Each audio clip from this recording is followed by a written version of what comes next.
এই সেই বাড়ি, তাই না? যেখান থেকে তোমরা সকলে আমাকে অপমান করে গলা ধাক্কা দিয়ে বের করে দিয়েছিলে। কই গেল তোমাদের সে অহংকার, সে আধিপত্য? আজ কেন সবাই রাস্তায় দাঁড়িয়ে? একটা মার্বেল পাথরের করা দোতলা সাদা ডুপ্লেক্স বাড়ির সামনে দাঁড়িয়ে সাগর মনে মনে কথাগুলো ভাবছিল এবং তার ঠোঁটের কোণে এক চিলতে তাচ্ছিল্য ভরা হাসি লেগেছিল।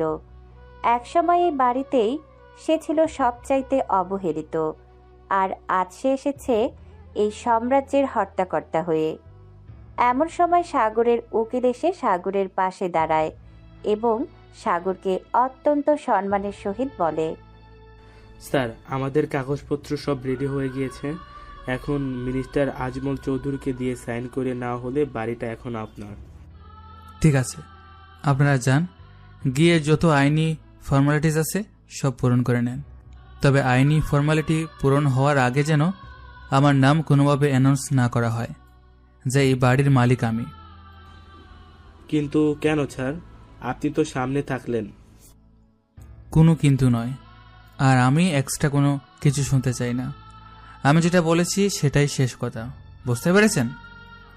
সাগরের গম্ভীর এবং রাগান্বিত কথা শুনে উকিল সেখানে আর এক মুহূর্ত দাঁড়িয়ে থাকতে পারল না। সে মাথা নিচু করে আবারও চলে গেল বাড়ির ভেতরে, যেখানে বাড়ি নিলামের মূল কার্যক্রম চলছিল। সাগরের পার্সোনাল অ্যাসিস্ট্যান্ট মিরাজ আগে থেকেই সেখানে সব গুছিয়ে রেখেছিল। উকিল সাহেব, আমি কি জানতে পারি আমি এই বাড়িটা কার কাছে বিক্রি করছি? যিনি কিনছেন তার সাথে কি আমার একবার সরাসরি কথা বলা সম্ভব নয়? দেখুন মিস্টার চৌধুরী, আমাদের বস খুব ব্যস্ত মানুষ। তিনি এসব ছোটখাটো ব্যাপারে উপস্থিত থাকেন না। আমাদের উপর সম্পূর্ণ ক্ষমতা দেওয়া আছে। কিন্তু বাবা, এটা তো আমার সারা জীবনের উপার্জনের শেষ সম্বল। অন্তত তার নামটা বা তার চেহারাটা একবার দেখে আমি শান্তিতে সই করতে পারতাম। মিস্টার আজমল চৌধুরী, আপনার তো এখন টাকার সাথে সম্পর্ক। আপনার কোম্পানি যে পরিমাণ ঋণে ডুবে গেছে, তাতে এই বাড়ি বিক্রি করা ছাড়া আপনার আর কোনো পথ নেই। বাড়ি কে কিনলো সেটা দেখে তো আপনার কোনো লাভ নেই। আপনি বরং তাড়াতাড়ি সই করে দিন।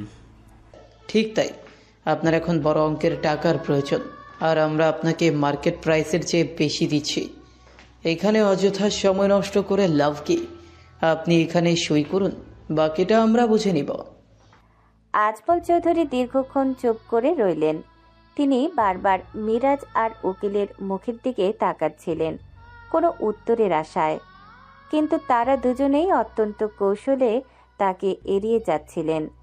আজমল চৌধুরী মনে মনে ভাবলেন, তারা যা বলছে তা তো ভুল নয়। তার এখন টাকার বড্ড প্রয়োজন। দেয়ালে পিঠ থেকে গেছে, বাড়ি কার কাছে গেল সেটা ভেবে আর লাভ নেই। তিনি কলম হাতে নিলেন এবং দলিলে সই করে দিলেন।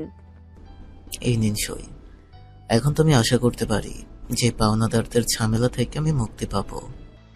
অবশ্যই, এখন থেকে এই বাড়ির দায়ভার আমাদের বসের। আপনি নিশ্চিন্তে থাকতে পারেন। সই করা শেষ হতে মিরাজ আর উকিল একে অপরের দিকে তাকিয়ে বিজয়ের হাসি হাসল। তারা জানত বাইরের গাড়িতে বসে থাকা সাগর ঠিক এই মুহূর্তটার জন্যই দীর্ঘ 10টা বছর অপেক্ষা করেছে। আজমল চৌধুরী জানতেই পারলেন না যে তিনি যার কাছে হার মানলেন সে আর কেউ নয়, তারই ভাগ্নি সাগর। দলিলের সই করার পর আজমল চৌধুরী যেন পাথর হয়ে গেলেন। তার নিজের হাতের গড়া বাড়িটা আজ চোখের সামনে অন্যের হয়ে গেল। তার স্ত্রী মিনা চৌধুরী আর মেয়ে সাইমা চৌধুরী তখন অঝরে কাঁদছে। তারা যখন ছোট ছোট ব্যাগে নিজেদের কাপড় গুছিয়ে নিয়ে বাড়ির প্রধান ফটকের দিকে এগুচ্ছিল, তখন বারবার পেছন ফিরে তাদের সেই চিরচেনা উঠান আর ঘরের দিকে তাকাচ্ছিল। তাদের মনে হচ্ছিল আজ থেকে তাদের মাথা গোজার কোনো ঠাঁই রইল না। মা, আমরা সত্যি সত্যি এই বাড়ি ছেড়ে চলে যাচ্ছি। এখন আমরা থাকবো কোথায়? তানিয়াপুর ভুলের সাজা আজ আমাদের ভোগ করতে হচ্ছে। আর বলিস না সাইমা, কপালে যা আছে তাই হবে। চল, এই বাড়ি আর আমাদের নেই। রাস্তার লোকগুলো যেভাবে তাকিয়ে আছে তাতে এখানে এক মুহূর্ত থাকা মানে অপমান। চলো মিনা, কেঁদে লাভ নেই। মানুষের সময় সব সময় এক যায় না। আজ আমাদের হার মেনে নিতেই হবে। তারা যখন গেটের কাছে পৌঁছালো ঠিক তখনই পুরো বাড়িটা উজ্জ্বল আলোয় ঝলমল করে উঠল। মুহূর্তের মধ্যে বেশ কিছু দামি কালো গাড়ি এসে বাড়ির সামনে লাইনে দাঁড়ালো। কালো পোশাক পরা সিকিউরিটি গার্ডরা চারপাশটা ঘিরে ফেলল। আজমল চৌধুরী আর তার পরিবার ভয় পেয়ে থেমে গেলেন। তখনই বাড়ির ভেতরের বড় সাউন্ড বক্সে ঘোষণা আসতে শুরু করলো। উপস্থিত সবাই একটু খেয়াল করুন, দীর্ঘ 10 বছর পর এই বাড়ির নতুন মালিক আমাদের মাঝে আসছেন। তিনি আর কেউ নন, বাংলাদেশের শীর্ষ ব্যবসায়ী এবং খান গ্রুপের কর্ণধার মিস্টার সাগর খান। সাগর খান নামটা শোনা মাত্র আজমল চৌধুরী আর মিনা চৌধুরীর বুকটা ধক করে উঠল। সাইমা চৌধুরী অবাক হয়ে বাবার দিকে তাকালো। তাদের মনে পড়ে গেল সেই ছেলেটির কথা, যাকে তারা একদিন চোর সাজিয়ে বাড়ি থেকে বের করে দিয়েছিল। সন্দেহ নিয়ে তারা ভিড় ঠেলে সামনের দিকে এগিয়ে গেল। বাবা, এই সাগর কি আমাদের সেই সাগর? না না না, ও তো একটা পথের ভিখারি হওয়ার কথা। ও এত বড় বিজনেসম্যান হবে কিভাবে? মনে হয় অন্য কেউ হবে। আমারও তাই মনে হচ্ছে। ওই অপায়ার ছেলে তো মরে যাওয়ার কথা। এত সুখ ওর কপালে আসবে কোত্থেকে? নিশ্চয়ই নামে মিল। নাম যাই হোক মিনা, চলো সামনে গিয়ে দেখি কে সেই লোক যার কাছে আমাদের হার মানতে হলো। তারা যখন একদম সামনে গেল, তখন একটা দামি কালো গাড়ি থেকে এক যুবক নামলো। পরনে তার দামি কালো স্যুট, চোখে কালো চশমা। তাকে দেখতে ঠিক সিনেমার হিরোর মতো লাগছে। সে ধীর পায়ে স্টেজের দিকে এগিয়ে গেল। সেখানে দাঁড়িয়ে থাকা উকিল আর সাগরের সহকারী মিরাজ তাকে খুব সম্মান দিয়ে স্বাগত জানালো। স্যার, সব কাজ শেষ। এই যে বাড়ির দলিল, এখন থেকে এই বাড়ির মালিক আপনি। মিরাজ খুব সম্মানের সাথে দলিলটা সাগরের হাতে তুলে দিল। সাগর দলিলটা হাতে নিয়ে একবার দেখল, তারপর সে ধীরে ধীরে তার চোখের চশমাটা খুলল। চশমা খুলতেই তার সেই ধারালো আর রাগী চোখ দুটো দেখা গেল। সে চোখের দিকে তাকিয়ে আজমল চৌধুরী আর মিনা চৌধুরীর কলিজা যেন শুকিয়ে গেল। সাথে সাথে অনেকগুলো টিভি চ্যানেলের সাংবাদিকরা ক্যামেরা নিয়ে সাগরের দিকে দৌড়ে এলো। মিস্টার সাগর খান, আপনি কেন হুট করে এই পুরনো বাড়িটা কিনলেন? এর পেছনে কি কোনো বিশেষ কারণ আছে? স্যার, শোনা যাচ্ছে আপনি নাকি এই বাড়ির আগের মালিকের আত্মীয়। আপনি কি তাদের চিনে কিনলেন নাকি অন্য কিছু? আমি কোনো আত্মীয়তার খাতিরে এই বাড়ি কিনিনি। আমি কিনেছি আমার অধিকার ফেরত নিতে। 10 বছর আগে এই বাড়ি থেকে আমাকে যেভাবে বের করা হয়েছিল, আজ আমি ঠিক সেভাবেই ফিরে এসেছি। যারা আমাকে চোর বলেছিল তাদের চোখের দিকে তাকিয়ে জবাব দিতে এসেছি। সাগরের কথাগুলো শুনে আজমল চৌধুরীর হাত থেকে ব্যাগটা নিচে পড়ে গেল। মিনা চৌধুরী আর সাইমা চৌধুরী তো ভয় কাঁপতে শুরু করেছে। সাইমা চৌধুরী নিজের চোখকে বিশ্বাস করতে পারছে না যে যাকে সে মিথ্যা অপবাদ দিয়ে শেষ করে দিয়েছিল, সে আজ এত বড় মানুষ হয়ে ফিরে এসেছে। আজমল চৌধুরী অবাক হয়ে চিৎকার করে উঠলেন, সাগর, ও কি সত্যি আমাদের সেই সাগর যাকে আমি নিজের হাতে চর মেরে বের করে দিয়েছিলাম?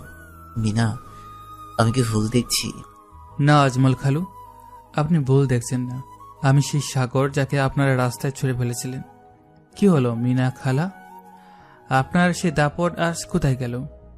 আর সায়মা, তোমার সেই কান্নাকাটি আর মিথ্যা নাটক আজ কাজ করছে না কেন?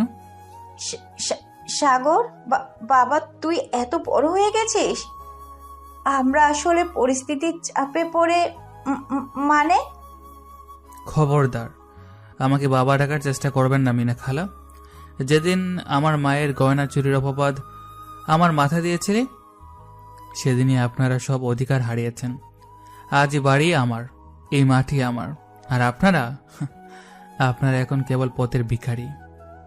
সাগরের এই রূপ দেখে সবাই চুপ হয়ে গেল। ক্যামেরার ফ্ল্যাশ বারবার সাগরের চেহারায় পড়ছিল। আজমল চৌধুরী আর তার পরিবার সাগরের সামনে মাথা নিচু করে দাঁড়িয়ে থাকলো। তাদের কাছে ক্ষমা চাওয়ার মতো কোনো ভাষা ছিল না। পুরো এলাকায় তখন কেবল সাগরেরই জয় জয়কার। সাগরের কঠোর কথাগুলো শোনার পর পুরো এলাকায় এক পিনপতন নীরবতা নেমে এলো। উপস্থিত সাংবাদিক আর উৎসুক জনতা সবাই অবাক হয়ে দেখছিল এক সময়ের দাপটে আজমল চৌধুরীকে। তার দু চোখ বেয়ে তখন নোনা জল গড়িয়ে পড়ছে। মিনা চৌধুরী আর সাইমা চৌধুরী যেন অপমানে আর কষ্টে কুকড়ে যাচ্ছিলেন। আজমল চৌধুরী কোনো মতে নিজেকে সামলে নিয়ে সাগরের আরো কাছে এগিয়ে এলেন। সাগর, আমাদের এভাবে রাস্তার সামনে অপমান করিস না বাবা। আমরা জানি তুই আমাদের উপর খুব রেগে আছিস, কিন্তু আমরা পরিস্থিতির শিকার ছিলাম। আমরা ইচ্ছে করে তোকে বাড়ি থেকে বের করে দিতে চাইনি। একবার আমাদের কথা শোন। হ্যাঁ বাবা সাগর, তোর আজমল খালু ঠিক বলছে। আমরা সেদিন যা করেছি তা এক প্রকার বাধ্য হয়ে করেছি। বিশ্বাস কর, আমাদের ভেতরে অনেক কষ্ট ছিল। আমাদের একবার ক্ষমা করে দে বাবা, আমাদের এই অবস্থা থেকে বাঁচা। চমৎকার, দারুণ অভিনয় করছেন আপনারা। পরিস্থিতির শিকার বাধ্য হয়ে 10 বছর আগে যখন আমাকে চোর সাজিয়ে মাঝরাতে বৃষ্টির মধ্যে গলা ধাক্কা দিয়ে বের করে দিয়েছিলেন, তখন কি কোনো পরিস্থিতি আপনাদের কানে ফিসফিস করে বলেছিল সাগরকে শেষ করে দাও? আজ আমি দেশের টপ বিজনেসম্যান হয়েছি বলেই আপনাদের সুর বদলে গেছে। সাগরের এই তাচ্ছিল্য হাসি আর ব্যঙ্গাত্মক কথাগুলো আজমল চৌধুরীর বুকে তীরের মতো বিঁধছিল। তিনি মিনা চৌধুরীর দিকে তাকালেন। তাদের চোখে এক গোপন ভীতি আর রহস্যের ছাপ। সাইমা চৌধুরী এতক্ষণ চুপ করে থাকলেও এবার তার চোখ ছলছল করে উঠল। সে সাগরের দিকে তাকিয়ে মাথা নিচু করে কাঁপা কাঁপা কণ্ঠে বলতে শুরু করলো, সাগর ভাইয়া, আমরা জানি আমাদের ক্ষমা করার মতো কোনো জায়গা তোমার নেই, কিন্তু আমরা কেন সেই দিন তানিয়াপুর সেই মিথ্যে নাটকে সায় দিয়েছিলাম, তার পেছনে এমন এক কারণ ছিল যা আমরা আজও কাউকে বলতে পারিনি। আমরা আসলে ব্যাস, আর একটা শব্দ বলবে না সাইমা। তোমার এই মায়া কান্না আর মন ভুলানো কথাগুলো তানিয়ার মতোই বিষাক্ত। আজ আমার টাকার প্রয়োজন নেই বলে তোমরা এই আবল তাবল রহস্যের গল্প হচ্ছ। তোমরা ভেবেছ আমি কি আগের সেই বুকা সাগর আছে যে তোমাদের এক কথাতেই গলে যাবে? সাগর স্টেজের ওপর পায়চারি করতে করতে হাসছিল, আর নিচ থেকে আজমল চৌধুরী ও মিনা চৌধুরী অসহায়ত্ব উপভোগ করছিল। আজমল চৌধুরী মিরাজের দিকে করুণ চোখে তাকালেন, যেন সে কিছু বলে, কিন্তু মিরাজ তার বসের নির্দেশ ছাড়া নড়তেও রাজি নয়। মিনা চৌধুরী এবার ডুকরে কেঁদে উঠলেন। সাগর, তুই বিশ্বাস কর আর না কর, সেদিন তোকে বের না করলে আমাদের সবার প্রাণ চলে যেত। আমাদের পিঠ দেওয়ালে ঠেকে গিয়েছিল। আমরা বাধ্য হয়ে তানিয়ার পক্ষ নিয়েছিলাম। দয়া করে আমাদের কথাগুলো একবার বোঝার চেষ্টা কর। আমরা তোকে অনেক খুঁজেছি, কিন্তু তুই কোথায় হারিয়ে গিয়েছিলি আমরা জানতাম না। ও, আপনারা আমাকে খুঁজছেন? নিশ্চয়ই আবার জেলে পাঠানোর জন্য করছেন, তাই না? আজমল খালু, আপনি তো একজন নাম করা ব্যবসায়ী ছিলেন। আপনার কি এতই বুদ্ধি কম যে নিজের বাগ্নেকে এভাবে বিপদে ফেললেন? আসলে কি জানেন, আপনাদের ভেতরে কোনো রহস্য নেই, আজও শুধু লোভ আর অহংকার। আজ যখন এবারে আর আপনাদের নেই, তখন আপনারা বাঁচার জন্য মিথ্যে অজুহাত দেখাচ্ছেন। সাগরের প্রতিটি কথা যেন ধারালো ছুরির মতো আজমল চৌধুরী আর মিনা চৌধুরীর আত্মা বিদীর্ণ করছিল। তারা একে অপরের দিকে তাকালেন। তাদের চেহারায় এমন একটা ভাব ফুটে উঠল যেন কোনো এক বড় সত্য তারা নিজের ভেতরে চেপে রেখেছেন, যা কাউকে বলা বারণ। সাইমা চৌধুরী সাগরের এই কঠোরতা দেখে ভেতরে ভেতরে ভেঙে পড়ছিল।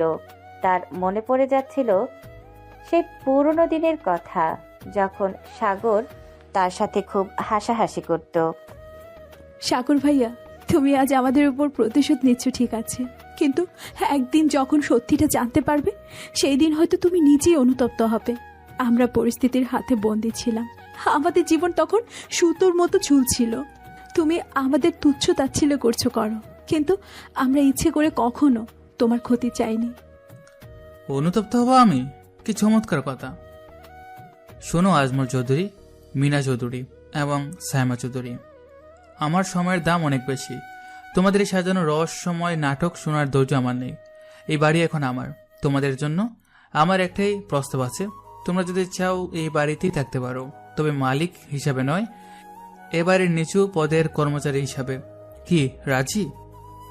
সাগরের এই প্রস্তাবে আজমল চৌধুরী আর মিনা চৌধুরীর পায়ের তলা থেকে মাটি সরে গেল। যে বাড়িতে তারা রাজত্ব করেছেন সেখানে চাকর হয়ে থাকবেন। আজমল চৌধুরীর চোখে ক্রোধ আর কষ্টের এক অদ্ভুত মিশ্রণ দেখা দিল, কিন্তু তিনি কিছু বলতে পারলেন না। মিনা চৌধুরী শুধু আঁচল দিয়ে চোখ মুছছিলেন। সাইমা চৌধুরী সাগরের চোখের দিকে এক দৃষ্টিতে তাকিয়ে রইল। তার মনে একরাশ ঘৃণা আর পাহাড় সমান ভালোবাসা বা মায়ের এক উথাল পাথাল লড়াই চলছে। সাগর, তুই আমাদের অনেক বড় অপমান করলি। তুই ভাবছিস আমরা লোভে পড়ে এসব বলছি, কিন্তু সত্যিটা বড়ই কঠিন। ঠিক আছে, তুই যখন আমাদের এই বাড়িতে অপমান করতে চাস তাই হবে। আমরা যাব না, আমরা এখানেই থাকবো তোর চোখের সামনে, যাতে তুই প্রতিদিন আমাদের দেখে তোর ঘৃণা প্রকাশ করতে পারিস। সাগর রে, তুই আজ যে আকাশ ছোঁয়ার সাফল্য পেয়েছিস তার পেছনে যে কারো অদৃশ্য দোয়া আছে সেটা হয়তো তুই জানিস না। আমরা আজ তোর কাছে পরাজিত, কিন্তু মিথ্যাবাদী নই। সাগরের ঠোঁটের কোণে আবারও সেই রহস্যময় হাসি ফুটে উঠল। সে হাততালি দিয়ে তার বডিগার্ডদের ইশারা করল। সাংবাদিকরা এই অভাবনীয় দৃশ্য দেখে একের পর এক ছবি তুলে যাচ্ছিল। সাগর মনে মনে ভাবছিল, তার প্রতিশোধের প্রথম ধাপ সফল। মিরাজ, অনেক নাটক দেখেছি, আর নয়, সিকিউরিটি ডাকো। এই মুহূর্তে এদের ঘাড় ধরে গেটের বাইরে বের করে দাও। আমার বাড়ি পবিত্রতা নষ্ট হচ্ছে। সাগর, অন্তত আজকের রাতটা আমাদের থাকতে দে বাবা। বাইরে খুব অন্ধকার। এই বয়সে মিনা আর সাইমাকে নিয়ে আমি কোথায় যাব? সেটা বাবার দায়িত্ব কি আমার? 10 বছর আগে আমাকে যখন বের করেছিলেন তখন কি সূর্য উঠেছিল? তখন কি চারপাশ খুব আলোকিত ছিল? মিরাজ, দাঁড়িয়ে আছো কেন? বের করে এদের। সাগরের নির্দেশে মুহূর্তের মধ্যে 4 জন হৃষ্টপুষ্ট সিকিউরিটি গার্ড এসে আজমল চৌধুরী আর মিনা চৌধুরীর হাত ধরল। সাইমা চৌধুরী চিৎকার করে বাধা দেওয়ার চেষ্টা করল, কিন্তু কোনো লাভ হলো না। অত্যন্ত অপমানজনকভাবে তাদের গেটের বাইরে বের করে তালা লাগিয়ে দেওয়া হলো। তারা রাস্তার ল্যাম্পপোস্টের নিচে দাঁড়িয়ে ধুলোমাখা ব্যাগগুলো হাতে নিয়ে স্তব্ধ হয়ে রইল। আজমল, এখন আমরা কোথায় যাব? আমাদের আত্মীয় স্বজন তো কেউ আমাদের চেনে না, এখন সবাই মুখ ফিরিয়ে নিয়েছে। চিন্তা করো না মিনা, ওই যে দূরে একটা বস্তির মতো এলাকা দেখা যাচ্ছে, ওখানে সস্তায় একটা ছোট ঘর পাওয়া যেতে পারে। চলো, অন্তত মাথা গোছার একটা ঠাঁই তো লাগবে। বাবা, তুমি ভেঙে পড়ো না, আমি আছি তো। তোমাদের আমি রাস্তায় থাকতে দিব না। আজ আমাদের এই দশা হয়েছে কারণ আমরা মুখ ফুটে সত্যিটা বলতে পারছি না, কিন্তু আমি লড়বো বাবা, আমি লড়বো। অনেক খোঁজাখুঁজির পর তারা শহরের এক প্রান্তে জরাজীর্ণ একটা ভাঙাচোরা করে ঘর ভাড়া নিল। ঘরের চাল দিয়ে আকাশ দেখা যায়, নোনা ধরা দেয়াল। আজমল চৌধুরী গত রাতের অপমানে অসুস্থ হয়ে পড়লেন। মিনা চৌধুরীও জ্বরে কাঁপছেন।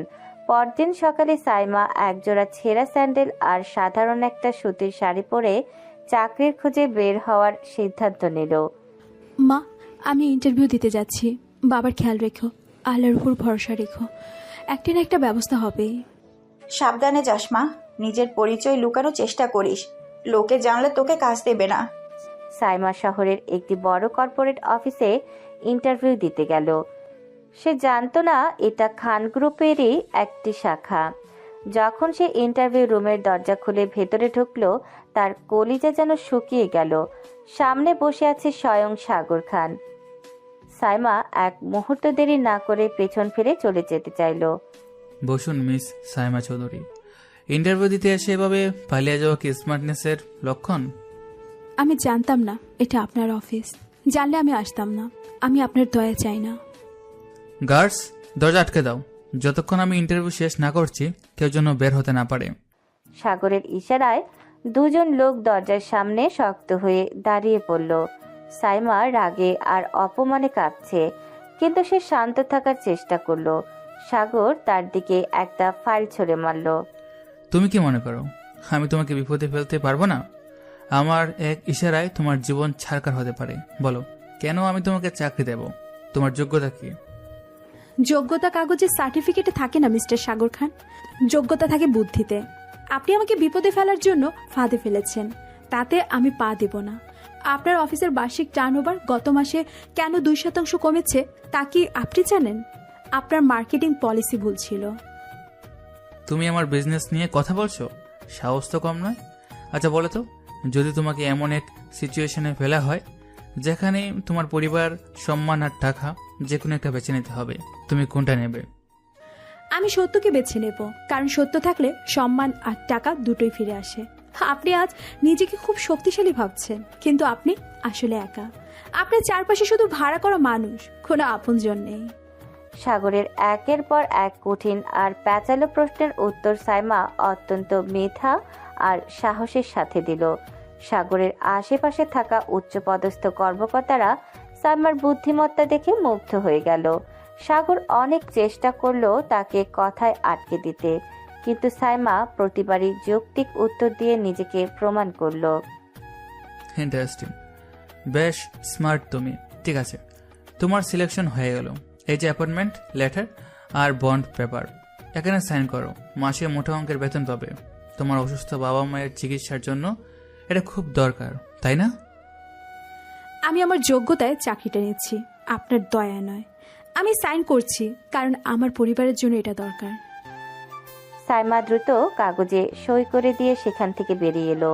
সে মনে মনে স্বস্তির নিঃশ্বাস ফেললো যে অন্তত একটা কাজ জুটেছে। কিন্তু নিচে নেমে যখন সে পুনরায় নিয়োগপত্রটি ভালো করে পড়ল, তার মাথায় যেন আকাশ ভেঙে পড়ল।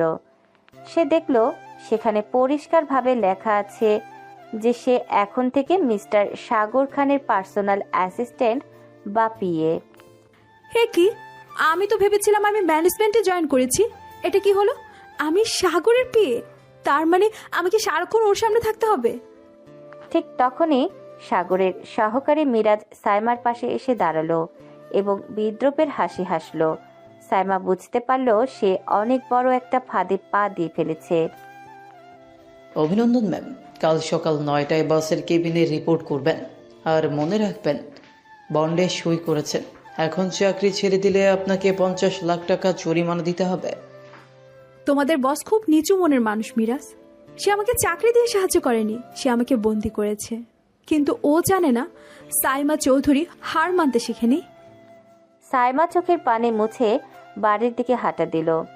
একদিকে চাকরির চিন্তা, অন্যদিকে সাগরের প্রতিদিনের নির্যাতন সহ্য করার ভয়। কিন্তু তার মনের মধ্যে একটা জেদ চেপে বসলো।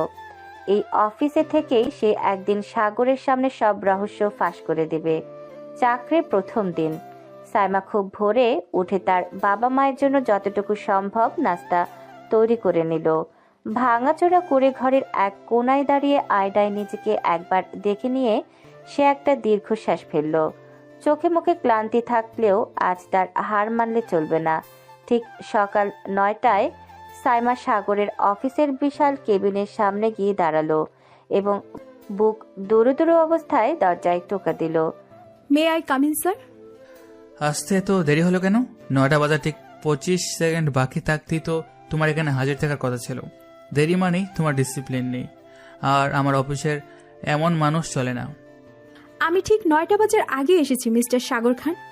আপনার ঘড়ি হয়তো একটু বেশি ফাস্ট চলছে। আর আমি এখানে কাজ করতে এসেছি, আপনার কাছে সময়ের লেকচার শুনতে আসিনি। সাগর নিজের চেয়ার থেকে ধীরে ধীরে উঠে দাঁড়ালো। সে ধীর পায়ে সাইমার একদম কাছে গিয়ে দাঁড়ালো এবং তার চোখের দিকে তীক্ষ্ণ দৃষ্টিতে তাকিয়ে রইল। সাগরের এই ঠান্ডা চাহনি দেখে সাইমা কিছুটা ঘাবড়ে গেলেও সে নিজের আত্মবিশ্বাস বজায় রাখার চেষ্টা করল। বাহ, গলার জোর তো বেশ বেড়েছে দেখছি। মনে রেখো সাইমা চৌধুরী, তুমি এখানে দয়া ভিক্ষা করতে আসনি দেখি, কিন্তু তুমি এখন আমার কেন একজন সাধারণ কর্মচারী। আগামী 1 বছর তুমি আমার হুকুম ছাড়া নিঃশ্বাসও নিতে পারবে না। আমি আপনার কর্মচারী হতে পারি, কিন্তু আপনার কেনা দাসী নই। বন্ড পেপারে পরিষ্কার লেখা আছে আমি আপনার পার্সোনাল অ্যাসিস্ট্যান্ট। আমার কাজ আপনার প্রফেশনাল লাইফ ম্যানেজ করা, আপনার ইগো সহ্য করা নয়। এখন কাজের কথা বলুন, আমার প্রথম দায়িত্ব কি? প্রথম কাজ ঠিক আছে, এই যে 1000 ফাইল দেখছো, এগুলো সব চেক করে আগামী 2 ঘন্টার মধ্যে সামারি তৈরি করো। আর শোনো, আমার 1 কাপ কফি চাই। কফিতে চিনি হবে না, কিন্তু সেটা একদম ফুটন্ত গরম হতে হবে। একটু এদিক সেদিক হলে এই ফাইলগুলো তোমার মাথায় ছুঁড়ে মারবো। সাইমা কোনো তর্কে না গিয়ে ফাইলগুলো হাতে নিল। সে খুব ভালো করেই জানতো সাগর তাকে ইচ্ছে করে মানসিক চাপে ফেলার চেষ্টা করছে। সাইমা কফি নিয়ে আসার পর সাগর কাপে 1 চুমুক দিয়ে মুখ কুঁচকে ফেলল এবং পুরো কফিটা কার্পেটের উপর ঢেলে দিল। ছি, এটা কফি নাকি বিষ? তুমি কি কফি বানানো জানো না? যাও আবার বানিয়ে নিয়ে এসো। আর শোনো, যাওয়ার সময় মেজের এই কফিটা নিজে পরিষ্কার করে দিয়ে যেও। কফিটা একদম ঠিক ছিল। আপনি ইচ্ছে করে এটা মাটিতে ফেলেছেন। আর শোনেন, মেঝে পরিষ্কার করার জন্য এই অফিসে ক্লিনার আছে, সেটা আমার কাজ না। এই অফিসে আমার কথাই শেষ কথা। আমি যদি বলি তুমি মেঝে পরিষ্কার করবে, তবে তাই করতে হবে। নইলে ওই 50 লক্ষ টাকার জরিমানার কথা মনে আছে তো? ওই টাকা দেওয়ার ক্ষমতা তো তোমার নেই, তাই না? সাইমা দাঁতে দাঁত চেপে রাগ সামলানোর চেষ্টা করলো। সে টেবিলের উপর থেকে কিছু টিস্যু নিয়ে নিচু হয়ে মেঝে পরিষ্কার করতে শুরু করলো। সাগর তার টেবিলের ওপর বসে পা নাচাতে নাচাতে সাইমার এই অসহায়ত্ব উপভোগ করছিল। ঠিক তখনই সাগরের ফোনে একটা কল এলো এবং সে ইচ্ছে করে লাউড স্পিকার অন করলো। ওপাশ থেকে মিনা চৌধুরীর ডুকরে কান্নার শব্দ ভেসে এলো। সাইমা মা, তোর বাবা খুব অসুস্থ হয়ে পড়েছে। সে তো নিঃশ্বাস নিতে পারছে না রে। আমাদের কাছে তো কোনো টাকাও নেই যে ডাক্তার ডাকবো। আমি এখন কি করব মা? মা, বাবাকে বলো শক্ত থাকতে। আমি আসছি, আমি এক্ষুনি আসছি। সাইমা পাগলের মতো দরজার দিকে দৌড়ে যেতে চাইলো, কিন্তু সাগর তার পথ আটকে দাঁড়ালো। সাগরের মুখে এক নিষ্ঠুর হাসি খেলা করছিল। কোথায় যাচ্ছ? অফিস টাইম তো এখনো শেষ হয়নি। আর 2 ঘন্টা আগে ফাইলের কাজ শেষ না করে তুমি 1 পাও নড়তে পারবে না। আপনি কি মানুষ নাকি জানোয়ার? দেখছেন আমার বাবা মরতে বসেছে, আমাকে যেতে দিন। আমি কাজ পরে করে দেব, আপনার হাতে ধরছি। আমি নিজ হতে শিখেছি আপনাদের কাছ থেকে। 10 বছর আগে আমি যখন না খেয়ে রাস্তায় পড়েছিলাম, তখন আপনাদের মায়া কোথায় ছিল? তুমি যদি আমার পায়ের কাছে বসে ক্ষমা চাও আর স্বীকার করো যে তোমরা আমার সাথে অন্যায় করেছিলে, তবে আমি তোমার বাবার চিকিৎসার ব্যবস্থা করতে পারি। আপনি আজ নিজের শক্তি বড়াই করছেন সাগর খান।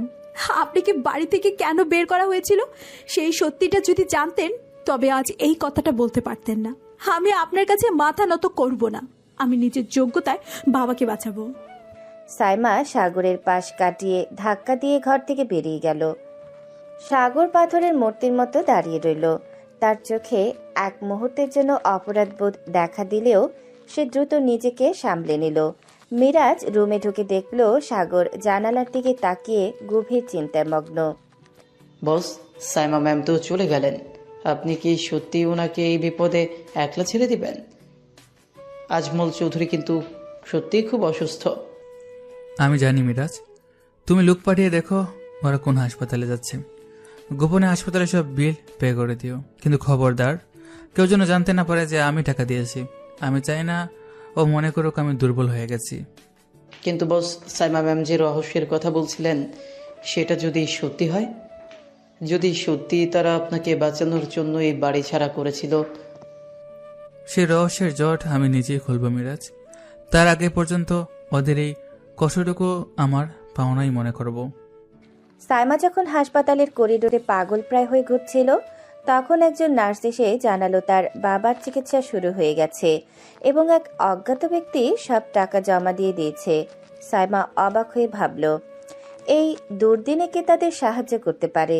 দিন যত যাচ্ছে সাগরের প্রতিশোধ নেওয়ার নেশা যেন আরো ভয়ঙ্কর হয়ে উঠছে। অফিসের প্রতিটি মুহূর্ত সে সাইমাকে তুচ্ছতাচ্ছিল্য করার নতুন নতুন উপায় খোঁজে। সাইমা মুখ বুজে সব সহ্য করে যাচ্ছে, কারণ তার অসুস্থ বাবা মায়ের ওষুধের খরচ এখন এই চাকরির উপরেই নির্ভরশীল। একদিন সকালে সাইমা অফিসে ঢুকতে দেখল তার ডেস্কে প্রচুর ধুলোবালি পড়ে আছে, যা আগে কখনো হতো না। কি হলো সাইমা চৌধুরী, নিজের ডেস্কের সামনে ওভাবে মূর্তির মতো দাঁড়িয়ে আছো কেন? আমার পিয়ের কাজ শুধু ফাইল সামলানো নয়, আমার চারপাশ পরিষ্কার রাখো তার দায়িত্ব। এই ডেস্কটা 5 মিনিটের মধ্যে ঝকঝকে পরিষ্কার করো। এটা পিয়নের কাজ, আমার নয়। আপনি কি আমাকে ছোট করার জন্য প্রতিদিন এভাবে নতুন নতুন নাটক সাজাবেন? এতে আপনার কি লাভ হচ্ছে? আমি নাটক করি না সাইমা, আমি শুধু তোমাকে তোমার আসল জায়গাটা মনে করিয়ে দিই।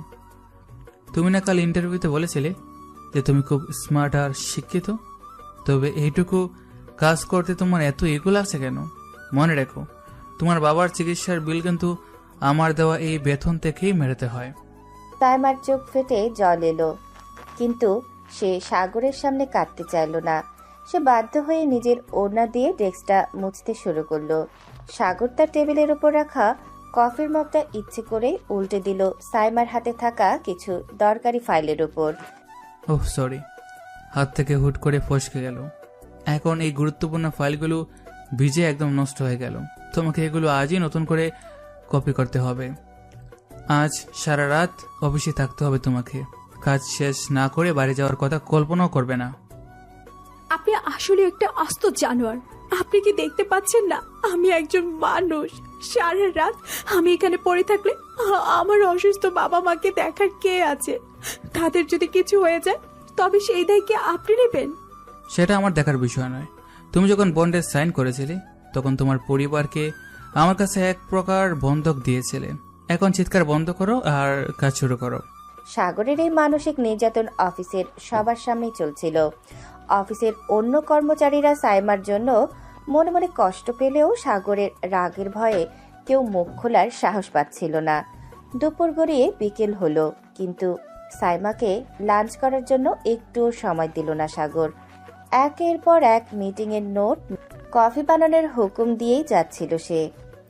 সাইমা, আমার যতই মনে হয় একটু কাদা লেগেছে। আমার কি এই কাদা নিয়ে পুরো অফিস ঘুরে কার্পেট নষ্ট করা উচিত, নাকি তুমি এটা এখনই পরিষ্কার করে দেবে? সাগর ভাইয়া, আপনি যে ঘৃণাটা আমার উপর উগরে দিচ্ছেন, সেই ঘৃণাটা একদিন আপনার নিজেকে পুড়িয়ে ছাই করে দেবে। আপনি ভাবছেন আপনি জিতেছেন, না, আপনি আসলে প্রতিটা মুহূর্তে হারছেন। আপনি নিজের ভিতরে থাকা মানুষটিকে মেরে ফেলছেন। খবরদার, আমাকে ওই নামে ডাকবে না। এই মুখে বাইরে রাখতে তোমার একটু লজ্জা লাগে না? 10 বছর আগে যখন মিথ্যে চুরির অপবাদ দিয়ে আমাকে জেল কাটানোর ব্যবস্থা করেছিলে, তখন আমি ভাইয়া ছিলাম না? আজ আমি নিষ্ঠুর হয়েছি শুধু তোমাদেরই কারণে। সাগর আগে সাইমার হাতটা শক্ত করে ধরে নিজের একদম কাছে টেনে নিল। সাইমা সাগরের চোখের গভীরে এক তীব্র দহন দেখতে পেল। সে চাহনিটা যতটা না রাগের ছিল, তার চেয়েও বেশি যন্ত্রণার ছিল। সাইমা বুঝতে পারল সাগর তাকে কষ্ট দিচ্ছে ঠিকই, কিন্তু আড়ালে সে নিজেও কোনো এক অজানা আগুনে পুড়ছে। ঠিক তখনই সাগরের সহকারী মিরাজ হন্তদন্ত হয়ে ঘরে ঢুকল। বস, একটা জরুরি খবর আছে। আজমল চৌধুরীর পুরনো বাড়ির দলিল নিয়ে যে আইনি ঝামেলা ছিল, সেটা আরও জটিল হয়ে গেছে। কি যেন কিছু পুরনো পেপার সাবমিট করেছে, যাতে প্রমাণ হয় যে এই বাড়ির মালিকানা হস্তান্তরের সময় কোনো বড় ধরনের জালিয়াতি হয়েছিল। জালিয়াতি? কার সাহস এত বড় যে আমার প্রপার্টিতে হাত দেয়? মিরাজ, এখনই খোঁজ বের করো। কে সেই লোক যে পর্দার আড়ালে খেলছে? হয়তো সেই লোকটা সামনে আসছে যে 10 বছর আগে আপনাকে বাড়ি থেকে বের করার মূল কারিগর ছিল। আমি তো আগেই বলেছি সাগর, আমরা শুধু পরিস্থিতির শিকার ছিলাম। আসল শয়তান তো এখনো ধরাছোঁয়ার বাইরে হাসছে। সাগরের কপাল কুঁচকে গেল। সে বুঝতে পারল না সাইমা কি তাকে কেবল ভয় দেখাচ্ছে, নাকি কোনো গোপন সত্যের দিকে ইশারা করছে। সাগর আবার তার সেই কঠোর ভাব ফিরিয়ে এনে সাইমাকে দরজার দিকে ইশারা করল। তোমার এই রহস্যময় কথা বন্ধ করো, যাও আমার ডিনারের অর্ডার দাও। আর হ্যাঁ, আজ রাতে তুমি অফিসে থাকছো, তোমার জন্য বাইরের সোফাটে বরাদ্দ থাকলো। সাইমা মুখ বুজে ঘর থেকে বেরিয়ে গেল। সাগর জানালার পাশে দাঁড়িয়ে অন্ধকার আকাশের দিকে তাকিয়ে রইল। তার মনে হতে লাগলো প্রতিশোধের এই খেলায় সে যত সামনের দিকে এগুচ্ছে, রহস্যর জটগুলো যেন ততই জটিল হয়ে তাকে ঘিরে ধরছে। রাত তখন গভীর। পুরো অফিস বিল্ডিং নিস্তব্ধ হয়ে গেছে। শুধু সাগরের কেবিনের বাইরের ছোট জিরো পাওয়ারের বাতিটা জ্বলছে। সাইমা ক্লান্ত শরীরে সোফায় বসে ফাইলগুলো চেক করছিল। সারাদিন না খেয়ে থাকার কারণে তার শরীরটা বারবার টলে উঠছিল, কিন্তু কাজের চাপে সে চোখ বোঝার সাহস পাচ্ছিল না। হঠাৎ অফিসের পেছনের অন্ধকার করিডোর দিয়ে একটা ছায়া খুব দ্রুত চলে যেতে দেখল সাইমা। সে চমকে উঠে দাঁড়িয়ে পড়ল। কে ওখানে? কে ঘুরছে এই মাঝরাতে? মীরা সাহেব কি আপনি? ওপাশ থেকে কোনো উত্তর এলো না। সাইমা ভয়ে ভয়ে পা টিপে টিপে করিডোরের দিকে এগুতে থাকলো। সে দেখল সাগরের কেবিনের দরজাটা হালকা খোলা রাখা হয়েছে। ভেতর থেকে ড্রয়ার খোলার একটা ঘস ঘস শব্দ আসছে। সাইমা ভাবল সাগর হয়তো ভেতরে কাজ করছে, কিন্তু ভেতরে উকি দিতে তার কলিজা যেন শুকিয়ে গেল। সে দেখল কালো মুখোশ পরা একজন লোক সাগরের পার্সোনাল লকারের ফাইল ঘাটছে। চোর! চোর! কে আপনি? সিকিউরিটি, তাড়াতাড়ি আসুন, এখানে চোর ঢুকেছে। সাইমার চিৎকার শুনে মুখোশধারী লোকটি ঘাবড়ে গেল। সে এক ঝটকায় সাইমাকে ধাক্কা দিয়ে ফেলে দিল এবং খোলা জানালা দিয়ে পাইপ বিয়ে নিচে নেমে গেল। সেই ধাক্কায় সাইমা নিয়ন্ত্রণ হারিয়ে পাশের টেবিলের ধারালো কোনায় গিয়ে আছাড় খেল। তার মাথা ফেটে রক্ত পড়তে শুরু করলো। ঠিক তখনই শব্দ শুনে পাশের রেস্টরুম থেকে সাগর দৌড়ে এলো। সাইমাকে রক্তাক্ত অবস্থায় মেঝেতে পড়ে থাকতে দেখে সাগর এক মুহূর্তের জন্য স্তব্ধ হয়ে গেল। সাইমা, কি হয়েছে তোমার? এই রক্ত কোথা থেকে এলো? মিরাজ, সিকিউরিটি, কোথায় তোরা সব? জলদি আয়। সাগর, লকার কেউ একজন আপনার আলমারি থেকে ফাইল চুরি করতে এসেছিল। আমি তাকে আটকানোর চেষ্টা করেছি। এই দেখুন, জানলাটা খোলা। চুপ করো, একদম কথা বলবে না। আগে তোমার কথাটা দেখতে দাও। ফাইল চুরি হলে হোক, তুমি কেন ওই জানোয়ারটার সামনে যেতে গেলে? তুমি কি পাগল হয়ে গেছো? নিজের জীবনে কোনো দাম নেই তোমার কাছে? সাগর সাইমার কোনো কথা শুনল না। সে নিজের পকেট থেকে দামি রুমাল বের করে সাইমার কপাল চেপে ধরল। সাগরের চোখে মুখে এখন আর সেই পুরনো ঘৃণা বা জেদ নেই, সেখানে কেবল প্রিয়জনকে হারানোর এক তীব্র আতঙ্ক। সাইমা ঝাপসা চোখে সাগরের মুখের দিকে তাকিয়ে রইল। যে মানুষটা সারাদিন তাকে অপমান করেছে, সেই এখন তাকে পরম মমতায় আগলে ধরেছে। আপনি তো চেয়েছিলেন আমি কষ্ট পাই, আমি যেন চোখের জল ফেলি। এখন আমার রক্ত দেখে আপনার হাত কাঁপছে কেন সাগর? আপনার লকারে একটা পুরনো হলুদ খাম ছিল, লোকটা ওটাই খুঁজছিল। ওরা তো সে 10 বছর আগের পুরনো দলিলের খাম, কিন্তু ওটা যে আমার এই অফিসের লকারে আছে তা তো বাইরের কারো জানার কথা নয়। মিরাজ, ভেতরে আয় জলদি। সাগরের সহকারে মিরাজ একদল সিকিউরিটি নিয়ে রুমে ঢুকলো। তারা চারপাশে তল্লাশি করলো, কিন্তু চোর তখন অনেক দূরে। মিরাজ লকারটা পরিষ্কার করে সাগরের দিকে তাকালো। বস, চোর ফাইলটা নিতে পারেনি। সাইমা ম্যাম ঠিক সময় চিৎকার করেছেন বলে সে ভয় পেয়ে পালিয়েছে। কিন্তু বস, এই খামের ভেতরে যা আছে তা যদি জানাজানি হয় তবে তো আপনার আর আপনার পরিবারের অনেক বড় বিপদ হতে পারে। বিপদ আমার হবে না মিরাজ, বিপদ হবে তার যে 10 বছর ধরে আমাদের জীবন নিয়ে পুতুল খেলা খেলছে। সাইমা, তুমি কি ওই লোকটাকে চিনতে পেরেছো? কোনো চিহ্ন কি চোখে পড়েছে? লোকটার মুখ ঢাকা ছিল, কিন্তু যখন সে আমাকে ধাক্কা দিল তখন তার কবজিতে একটা বিশেষ উল্কি চোখে পড়েছে, ঠিক সাপের মতো প্যাঁচানো একটা চিহ্ন। সাগর, আমার বাবা একবার বলেছিল আমাদের পরিবার কার কাছে যেন জিম্মি হয়ে আছে। হয়তো এই সেই লোক যে আমাদের সবাইকে শেষ করতে চায়। তুমি আর একটা শব্দ বলবে না। তোমার শরীর কাঁপছে, জ্বর আসছে মনে হয়। মিরাজ, গাড়ি বের করো, এক্ষুনি শহরের সেরা হাসপাতালে নিয়ে যেতে হবে। না সাগর, আমি হাসপাতালে যাব না। আমাকে দয়া করে বাড়িতে নিয়ে আসুন। আমার অসুস্থ বাবা মা আমাকে না দেখলে চিন্তায় হার্ট অ্যাটাক করবে। আমাকে ওখানে নিয়ে চলুন। আমার কথার উপর আর কোনো কথা বলবে না সাইমা। তুমি এখন আমার বিয়ে, তোমার দায়িত্ব এখন সম্পূর্ণ আমার। মিরাজ, ওকে কুলে তুলে গাড়িতে তুলো। সাগর নিজেই সাইমাকে পাজা কোলা করে তুলে নিয়ে লিফটের দিকে এগুতে লাগলো। সাইমা সাগরের বুকের ধুকপুকানি শুনতে পাচ্ছিল।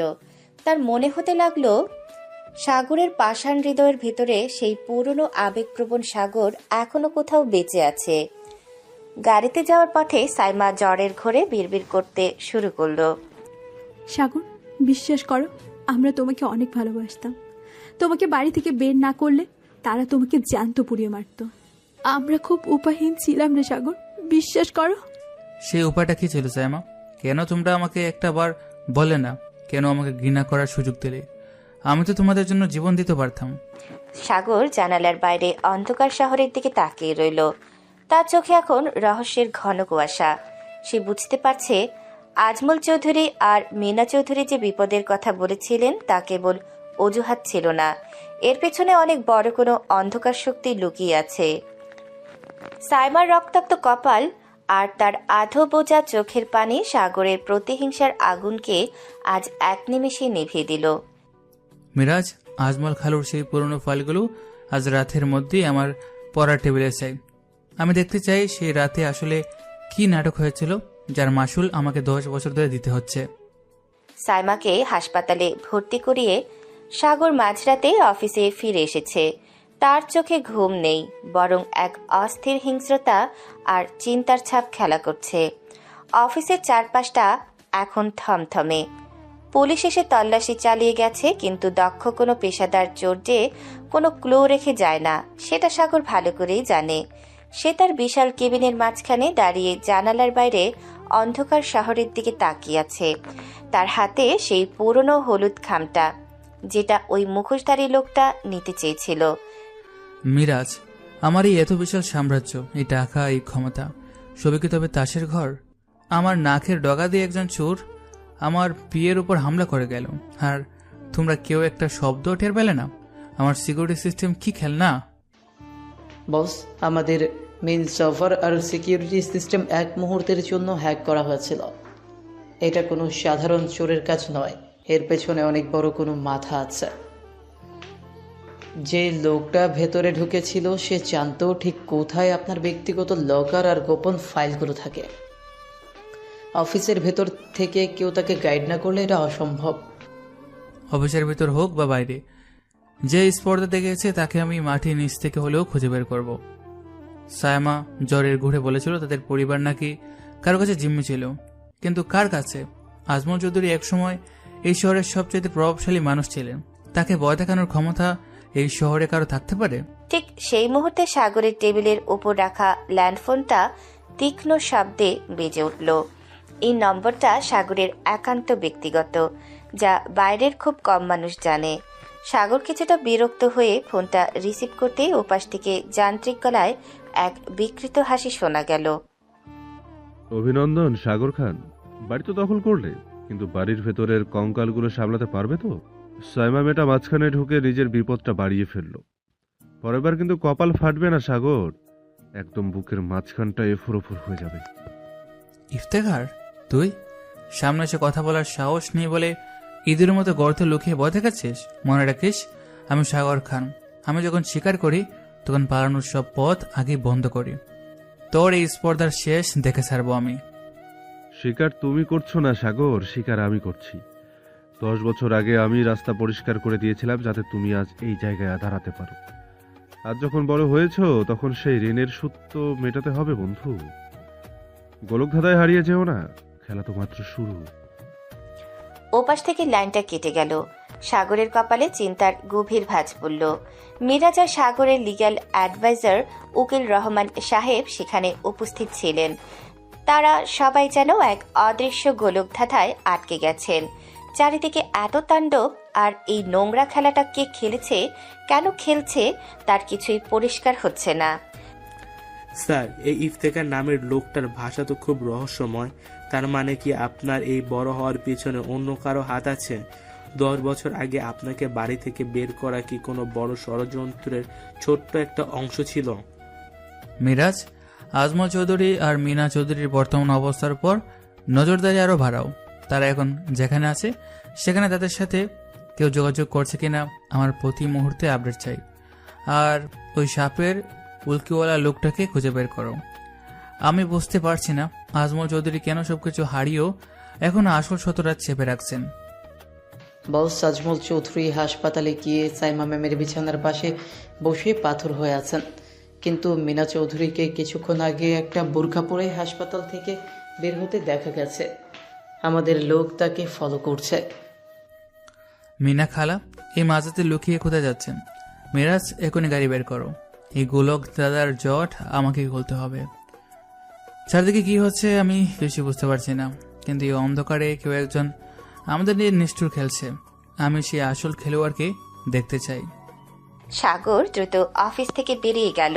তার চোখে মুখে এখন এক অদ্ভুত জেদ। সে বুঝতে পারছে সাইমার প্রতি তার প্রতিশোধ নেওয়ার জেদ বা তাকে কষ্ট দেওয়ার চেয়েও বড় কোনো অন্ধকার তাদের সবার মাথার উপর ঘুরছে। আজমল চৌধুরী আর মিনা চৌধুরী যে পরিস্থিতির কথা বলছিলেন তা হয়তো সাইমার বলা সেই জিম্মি হওয়ার সাথে যুক্ত। যদি সত্যি প্রমাণিত হয় যে তোমরা আমাকে বাঁচানোর জন্য সেদিন সব অপমান সহ্য করে আমাকে বের করে দিয়েছিলে, তবে আমি হয়তো নিজেকে কোনোদিন ক্ষমা করতে পারবো না। কিন্তু যদি এটা নতুন কোনো চাল হয়, তবে আজমল চৌধুরী, আপনি আমার হাত থেকে রেহাই পাবেন না। সাগরের গাড়ি তীব্র গতিতে মিনা চৌধুরীর পিছু নিল। শহরটা যেন আজ আরো বেশি রহস্যময় হয়ে উঠেছে। রাস্তার মনে মনে ছায়াগুলো যেন সাগরকে বিদ্রুপ করছে। এক সময়ের অবহেলিত ছেলেটি আজ সব পেয়েও এক অজানা আশঙ্কায় অস্থির হয়ে উঠেছে। রাত তখন অনেক। মিনা চৌধুরী হাসপাতাল থেকে বেরিয়ে চারপাশটা একবার ভালো করে দেখে নিলেন। তিনি একটা কালো বোরকা পরেছেন, যেন কেউ তাকে চিনতে না পারে। তার নিজের কোনো গাড়ি নেই, তাই তিনি অনেকটা পথ হেঁটে গিয়ে একটা রিক্সা নিলেন। সাগর তার দামি গাড়িটা দূরে রেখে একটা সাধারণ মোটরসাইকেল নিয়ে মিনা চৌধুরীর পিছু নিল। সে দেখতে চায় মিনা চৌধুরী এই মাঝরাতে কোথায় যাচ্ছেন। মিনা চৌধুরী শহরের এক কোনায় পুরনো আর নোংরা একটা গলির ভিতর দিয়ে একটা ভাঙাচোরা গুদামের সামনে থামলেন। মিনা খালা, এই মাঝরাতে পায়ে হেঁটে আর রিক্সা বদলে এখানে কেন এলেন? এই আস্তাখুরের মতো জায়গায় কার সাথে দেখা করতে এসেছিলেন উনি? সাগর দেয়ালের আড়ালে লুকিয়ে দেখল মিনা চৌধুরী গুদামের একটা মরচে ধরা লোহার দরজা টেনে ভেতরে ঢুকলেন। সাগরের বুকের ভেতরটা তখন ধকধক করছিল। সে খুব সাবধানে গুদামের একটা ভাঙা জানালার পাশে গিয়ে দাঁড়ালো। ভেতরে একটা মোমবাতি জ্বলছে। সেই হালকা আলোয় সাগর যা দেখল তা দেখে তার পায়ের তলার মাটি এক মুহূর্তে সরে গেল। সে দেখল ভেতরে একটা কাঠের চৌকিতে একজন অসুস্থ বৃদ্ধ মানুষ শুয়ে আছেন, যার পাশে হুইল চেয়ারে একজন বৃদ্ধা বসে আছেন। তোমরা কি জেগে আছো? আজ অনেকদিন পর হাসতে পারলাম। সাইমার বাবার চিকিৎসার খরচ জোগাতে গিয়ে খুব ঝামেলায় পড়েছিলাম। সাগর ফিরে এসেছে। সে আমাদের বাড়িটা কিনে নিয়ে আমাদের সবাইকে বের করে দিয়েছে। মিনা চৌধুরীর কথা শুনে সাগরের চোখের মনে স্থির হয়ে গেল। ভেতরে বসা ওই মানুষগুলোকে চিনে নিতে তার এক সেকেন্ডও সময় লাগলো না। 10 বছর আগে যে বাবা মায়ের মৃত্যুর খবর শুনে সে কবরে মাটি দিয়েছিল, তারা আজ তার চোখের সামনে জ্যান্ত বসে আছেন। মিনা, সাগর ফিরে এসেছে বলছো?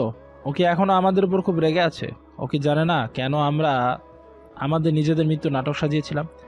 ওই শয়তান ইফতেখার কি এখনো সাগরের উপর নজর রাখছে? হ্যাঁ দোলা ভাই, ইফতেখার এখনো সাগরের পেছনে লেগে আছে।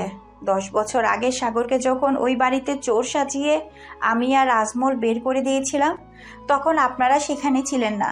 আমরা সাগরকে মিথ্যা অপবাদ দিয়ে সরিয়ে দিয়েছিলাম শুধু ওর জীবন বাঁচাতে। ইফতেখার যেন ভাবে সাগরের আপন বলতে কেউ নেই, তাই সে ওকে মেরে ফেলার চিন্তা বাদ দিয়ে ওর সম্পত্তি দখলে নেশায় পড়েছিল। আমার ছেলেটা 10 বছর ধরে আমাদের মরা ভেবে কত কষ্ট পেয়েছে মিনা। আমরা যদি সেদিন ওকে বাড়ি থেকে বের না করতাম, তবে ইফতেখার ওকে সেই রাতেই পুড়িয়ে মারতো। আমাদের ওপর তো ওই লোকটা শর্তই দিয়েছিল যেন সাগরকে একদম একা করে দিতে হবে। সাগরের চোখ দিয়ে তখন ঝরঝর করে জল পড়ছিল। সে দেয়ালের আড়ালে দাঁড়িয়ে মিনা খালার সব কথা শুনছিল। সে বুঝতে পারল 10 বছর আগে যখন তাকে বাড়ি থেকে বের করা হয়েছিল, তার বাবা মা তখন সেখানে ছিলেন না বলে সে জানতে পারেননি তারা বেঁচে আছেন। মিনা খালা আর আজমল খালু নিজেদের খারাপ বানিয়ে সাগরকে দূরে পাঠিয়েছিলেন শুধু তাকে বাঁচানোর জন্য। সাগর আর নিজেকে ধরে রাখতে পারল না। সে লাথি দিয়ে দরজাটা খুলে ভেতরে ঢুকলো। বাবা, মা, তোমরা বেঁচে আছো? তোমরা সত্যি আমার চোখের সামনে বেঁচে আছো? সাগরের হঠাৎ আসায় মিনা চৌধুরী ভয়ে পিছিয়ে গেলেন। আরশাদ খান আর সুরাইয়া বেগম অবিশ্বাসের চোখে তাদের ছেলের দিকে তাকিয়ে রইলেন। সাগর পাগলের মতো দৌড়ে গিয়ে তার মায়ের পায়ের কাছে লুটিয়ে পড়ল এবং ছোট বাচ্চার মতো হাউমাউ করে কাঁদতে শুরু করলো। আমাকে মাফ করে দাও মা, আমি তোমাদের সবাইকে ভুল বুঝেছিলাম। আমি মিনা খালা আর আজমল খালুকে কত অপমান করেছি, আমাকে কত কষ্ট দিয়েছি। আমি ভেবেছিলাম তারা আমার শত্রু, কিন্তু তারা তো আমার জীবন বাঁচিয়েছে। শান্ত হ বাবা সাগর, তোকে বাঁচানোর জন্য আমরা নিজেদের লুকিয়ে ফেলেছিলাম। আমরা চেয়েছিলাম তুই নিজের পায়ে দাঁড়া, যাতে একদিন তুই এই ইফতেখারের মুখোমুখি হতে পারিস। আজ তুই সফল হয়েছিস বাবা। সাগর, আমি জানতাম তুই একদিন ঠিক ফিরে আসবি, কিন্তু এখন কান্নাকাটি করার সময় নয়। ইফতেখার যদি জানে যে তোর বাবা মা বেঁচে আছে, তবে সে আবার হামলা করবে। সাইমা হাসপাতালে একা, ওর উপর যে কোনো সময় হামলা হতে পারে। আজ থেকে আর কেউ আমাদের ক্ষতি করতে পারবে না মিনা খালা। আমি ফিরে এসেছি। যে ইফতেখার 10 বছর ধরে আমাদের জীবন নিয়ে খেলা করেছে, আজ তার শেষ দিন। মিরাজ, ভিতরে এসো। সাগরেরটাকে মিরাজ তার বডিগার্ডদের নিয়ে ভেতরে ঢুকলো। সাগরের চোখে এখন আর কোনো রাগ নেই, আছে শুধু নিজের পরিবারকে বাঁচানোর জেদ। গোলক ধাঁধার সব জট আজ তার সামনে খুলে গেছে। মিরাজ, বাবা মাকে এখনই আমার সবচেয়ে নিরাপদ জায়গায় নিয়ে যাও। আর মিনা খালা, চলুন হাসপাতালে যাই। আজমল খালুর কাছে আমাকে পা ধরে মাপ চাইতে হবে। আর সায়মা, ওকে আজ সব সত্যি আমাকে বলতেই হবে। সাগরের বুকের ভেতরটা তখন তোলপাড় করছিল। এক অদ্ভুত আনন্দ আর অপরাধবোধ তাকে ঘিরে ধরেছে। তার বাবা মা জীবিত আছেন, এই খবরটা যেমন তাকে খুশিতে পাগল করে দিচ্ছিল, তেমনি মিনা খালা আর আজমল খালুর উপর করা গত কয়েকদিনের অন্যায়ের জন্য তার নিজের উপর ঘৃণা হচ্ছিল। সে দ্রুত মিনা খালাকে নিয়ে হাসপাতালের দিকে রওনা দিল। গাড়ির সিটে বসে সে শুধু সাইমার মুখটা ভাবছিল। যে মেয়েটাকে সে সবচেয়ে বেশি অপমান করেছে, সে মেয়েটাই সবচেয়ে বড় ত্যাগ স্বীকার করেছে। মিরাজ, গাড়িটা আরো জোরে চালাও। আমার কেন জানি খুব অস্থির লাগছে। মনে হচ্ছে কোনো একটা বড় বিপদ ঘটতে যাচ্ছে। মিনা খালা, আপনি একদম চিন্তা করবেন না। আমি আজমল খালু আর সাইমার আর কোনো ক্ষতি হতে দেব না। আমি কাল সকালে আপনাদের সবাইকে আমাদের নিজেদের বাড়িতে ফিরিয়ে নিয়ে যাব। তুই শান্ত হ বাবা সাগর। সাইমা অনেক শক্ত মনের মেয়ে। ও তোর সব অপমান মুখ বুজে সহ্য করেছে, কারণ ও তোকে মনে মনে অনেক পছন্দ করত আর সম্মান করত। কিন্তু আমার ভয় হচ্ছে ওই ইফতেখারকে নিয়ে। সে যখন দেখবে তুই আমাদের পাশে এসে দাঁড়িয়েছিস, তখন সে নির্ঘাত পাগল হয়ে যাবে। সে নিশ্চয়ই কোনো নতুন চাল চালবে। গাড়িটা যখন হাসপাতালের সামনে এসে থামলো, সাগর এক দৌড়ে ভেতরে ঢুকলো। তার পেছনে পেছনে মিনা খালাও আসলেন। তারা যখন সাইমার কেবিনের সামনে পৌঁছালেন, তখন দেখলেন করিডোরের একটা বেঞ্চে আজমল চৌধুরী 2 হাতে মাথা নিচু করে বসে আছেন। তাকে দেখে মনে হচ্ছিল তার ওপর দিয়ে কোনো বিশাল ঝড় বয়ে গেছে। সাগরের বুকটা ধক করে উঠল। খালু, আমাকে মাফ করে দিন। আমি আজ সব সত্যি জেনেছি। আমি বুঝতে পেরেছি আপনারা কেন আমাকে সেদিন বাড়ি থেকে বের করে দিয়েছিলেন। আমি একটা পশুর মতো আপনাদের সাথে ব্যবহার করেছি। আমাকে কি আপনি কোনোদিন ক্ষমা করতে পারবেন না খালু? সাগর, তুই কি সত্যি সব সত্যি জেনে গেছিস বাবা? আমি তোকে কোনোদিন ঘৃণা করতে পারিনি রে। আমি শুধু ভয় পেতাম পাশে ইফতেখার তোর কোনো ক্ষতি করে দেয়। তোকে বাঁচানোর জন্য আমরা নিজেদের রক্ত পর্যন্ত বিক্রি করতে রাজি ছিলাম। কিন্তু এখন ক্ষমা চেয়ে কি হবে বাবা? আমাদের সব শেষ হয়ে গেছে। আজমল, এখন আর কান্নাকাটি করো না। সাগর সব বুঝতে পেরেছে। সাইমা কোথায়? ও জ্ঞান ফিরেছে কিনা দেখো। চলো আমরা সবাই ভিতরে গিয়ে ওর সাথে কথা বলি। আজমল চৌধুরী কোনো কথা বলতে পারলেন না। তিনি শুধু কাঁপা কাঁপা হাতে কেবিনের খোলা দরজার দিকে ইশারা করলেন। সাগর এক মুহূর্ত দেরি না করে কেবিনের ভেতরে ঢুকে পড়ল, কিন্তু ভেতরে ঢুকেই সে পাথরের মতো দাঁড়িয়ে গেল। সাইমার বিছানা একদম খালি পড়ে আছে। চাদরগুলো সব এলোমেলো হয়ে মেঝেতে লুটিয়ে আছে। জানালার কাঁচগুলো ভাঙা আর জানালার ধারে ফোঁটা ফোঁটা তাজা রক্ত লেগে আছে। সাইমা, সাইমা কোথায়? খালু, সাইমা এখানে নেই কেন? নার্স, ডাক্তার, কোথায় সবাই? আমার সাইমা কোথায় গেল? এই মাত্র তো ও এই বিছানায় ছিল। সাগরের চিৎকার শুনে হাসপাতালের অনেক লোক আর ডাক্তাররা দৌড়ে আসলেন। একজন নার্স এসে কাঁপতে কাঁপতে জানালো যে 10 মিনিট আগেও তারা সাইমাকে ওষুধ দিয়ে গেছেন। তখন সে গভীর ঘুমে ছিল, কিন্তু এখন সে কেবিনে নেই। আজমল চৌধুরী ফুপিয়ে কাঁদতে কাঁদতে জানালার নিচ থেকে একটা কাগজ তুলে আনলেন। সাগর রে, আমি একটু বাইরে গিয়েছিলাম ওর জন্য ফলের রস কিনতে। ফিরে এসে দেখি রুমের এই অবস্থা। জানালার কাছে এই চিরকুটটা পড়েছিল। মনে হয় ওরা আমার মেয়েটাকে তুলে নিয়ে গেছে। আমি আমার মেয়েটাকে বাঁচাতে পারলাম না সাগর। চিরকুটটা দেখি খালু। ইফতেখার, আমি জানি এটা ওরই কাজ। ও চিরকুটে লিখেছে, সাগর খান, বাবা মাকে খুঁজে পেয়েছো বলে ভেবো না তুমি জিতে গেছো। খেলা তো মাত্র এখন শুরু। সাম এখন আমার কাছায় বন্দি। যদি ওকে জ্যান্ত দেখতে চাও তবে শহরের পুরনো জাহাজ ঘাটে চলে এসো। মনে রেখো, একা আসবে, সাথে কোনো পুলিশ বা সিকিউরিটি থাকলে সাইমার লাশ নিয়ে তোমাকে ফিরতে হবে। সাগর রাগে চিরকুটটা ছিঁড়ে টুকরো টুকরো করে ফেলল। তার চোখ দুটো এখন রাগে টকটকে লাল হয়ে গেছে।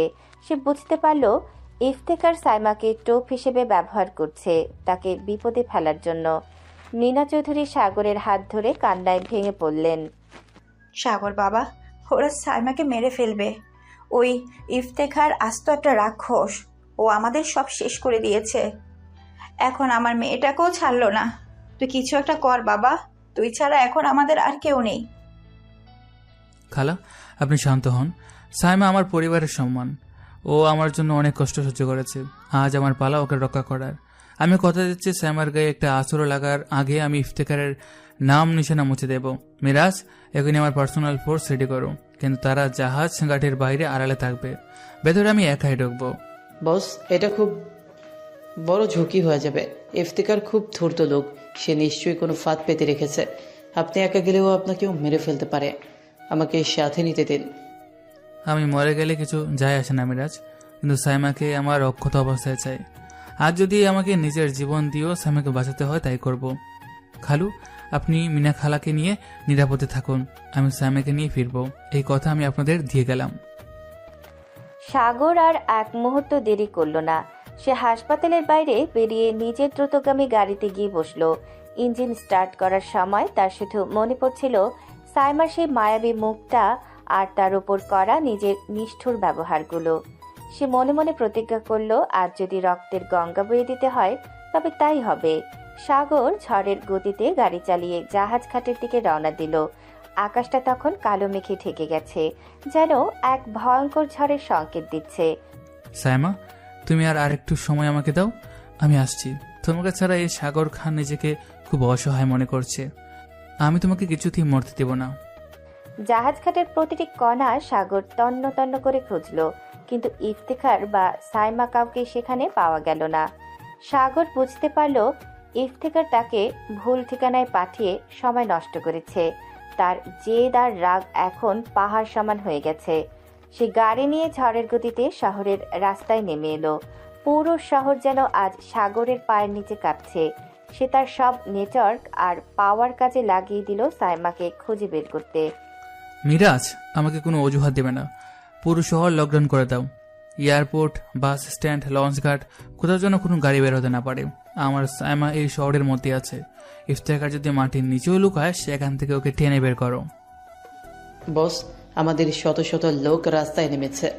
সিসিটিভি ফুটেজ চেক করা হচ্ছে, কিন্তু ইফতেখার খুব চালাক।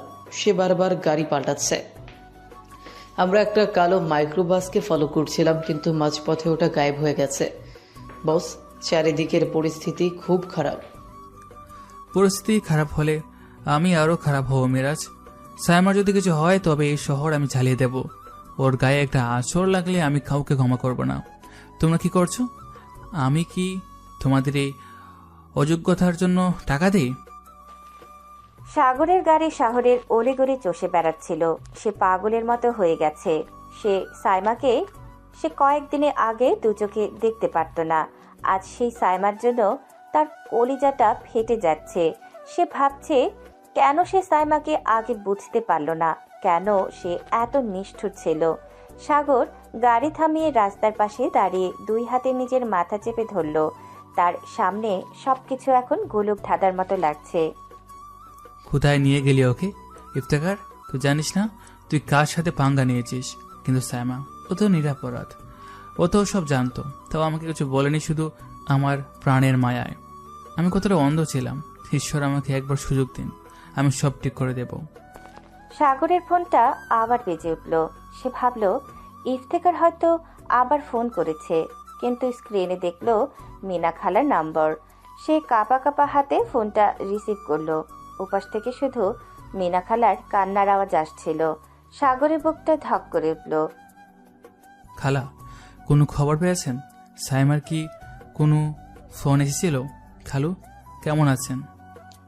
সাগর রে, হাজমল তো স্ট্রোক করে আবার হাসপাতালে ভর্তি। ডাক্তাররা বলছে ওর অবস্থা খুব খারাপ। সাইমার কোনো হদিশ নেই। ওর বাবাও এখন মৃত্যুর মুখে। আমরা কি এভাবেই সব শেষ হয়ে যাব বাবা? তুই কি পারবি না আমাদের মেয়েটাকে ফিরিয়ে আনতে? খালা, আপনি ভেঙে পড়বেন না। আমি আসছি। আমি সাইমাকে খুঁজে বের করবই। দরকার হলে আমি সারা রাত পৃথিবী খুঁজে দেখব। আপনি শুধু খালুর পাশে থাকুন। আমি মিরাজকে পাঠাচ্ছি আপনাদের সিকিউরিটির জন্য। ফোনটা রেখে সাগর আবার স্টিয়ারিং হইলে জোরে একটা ঘুষি মারল। তার সামনে রাস্তাটা যেন বারবার বদলে যাচ্ছে। সে বুঝতে পারছে না ইফতেখার তাকে নিয়ে কি ধরনের খেলা খেলছে। কখনো মনে হচ্ছে সাইমা উত্তর দিকে, আবার কখনো মনে হচ্ছে সে একদম সাগরের আশেপাশেই আছে। এই গোলক ধাঁধা যেন তাকে ক্রমশ পাগল করে দিচ্ছে। সে আবার মিরাজকে ফোন করলো। মিরাজ, ইফতেখারের পুরনো কোনো ডেরা আছে? এমন কোনো জায়গা যেখানে ও আগে আড্ডা দিত? বাবু মিরাজ, বাবু, আমাদের হাতে সময় একদম কম। বস, আমি একটা খবর পেয়েছি। ইফতেখারের একজন পুরনো খাস লোক ছিল। সে এখন শহরের উপকণ্ঠে একটা পরিত্যক্ত ইট ভাটায় থাকে। লোকটা নাকি ইদানিং খুব টাকা ছড়াচ্ছে। আমার মনে হয় ওখানে কোনো ক্লু পাওয়া যেতে পারে। ইটভাটা? ঠিক আছে, আমাকে লোকেশন পাঠাও। আমি এখনই ওখানে যাচ্ছি। তুমি তোমার টিম নিয়ে ব্যাকআপ দাও, কিন্তু সাবধান, কোনো ভুল যেন না হয়। সাগর এক মুহূর্ত সময় নষ্ট না করে গাড়ির গতি বাড়িয়ে দিল। শহর ছাড়িয়ে সে যখন কাঁচা রাস্তায় ঢুকলো তখন চারপাশটা একদম অন্ধকার। শুধু গাড়ির হেডলাইটের আলোতে সামনের রাস্তাটা দেখা যাচ্ছিল। সাগরের মনে হতে লাগলো সে যত এগুচ্ছে গোলক ধাঁধাটা যেন তত জটিল হচ্ছে। হঠাৎ রাস্তার মাঝখানে একটা বড় গাছ পড়ে থাকতে দেখে সে কষে ব্রেক ধরল। এ কি, রাস্তার মাঝে ঘাস কেন? এটা কি কোনো ফাঁদ? সাগরের কথা শেষ হতে না হতেই চারপাশ থেকে বেশ কিছু বাইক এসে তার গাড়িকে ঘিরে ফেলল। বাইক থেকে মুখোশধারী বেশ কিছু লোক নেমে এলো। তাদের হাতে বড় বড় অস্ত্র। সাগর বুঝল ইফতেখার তাকে একদম ঠিক জায়গায় নিয়ে এসেছে। কিন্তু এখানেও কি সাইমা আছে, নাকি এটা কেবল সাগরকে শেষ করার একটা নতুন কৌশল? তোদের বস কোথায়? ইফতেখারকে বল সামনে আসছে। কাপুরুষের মতো লোক পাঠিয়ে লাভ নেই। সাইমা কোথায়? সাগর খান, অনেক তো দাপট দেখালে। আজ তোমার দাপট এই অন্ধকারই শেষ হবে। সাইমার চিন্তা পরে করো, আগে নিজের জানটা বাঁচাও। তোদের মতো 10টা গুন্ডা আমার পকেটে থাকে। সাইমাকে কোথায় রেখেছিস বল, নইলে একজনের মাথা ধরে থাকবে না। কথা কাটাকাটির মাঝে লড়াই শুরু হয়ে গেল। সাগর একাই কয়েকজনকে ঘায়েল করলো, কিন্তু লোক সংখ্যা অনেক বেশি ছিল। ঠিক তখনই সাগরের কানে সাইমার একটা অস্পষ্ট আর্তনাদ ভেসে এলো। মনে হলো শব্দটা পাশে সেই পুরনো ইটভাটার ভেতর থেকে আসছে।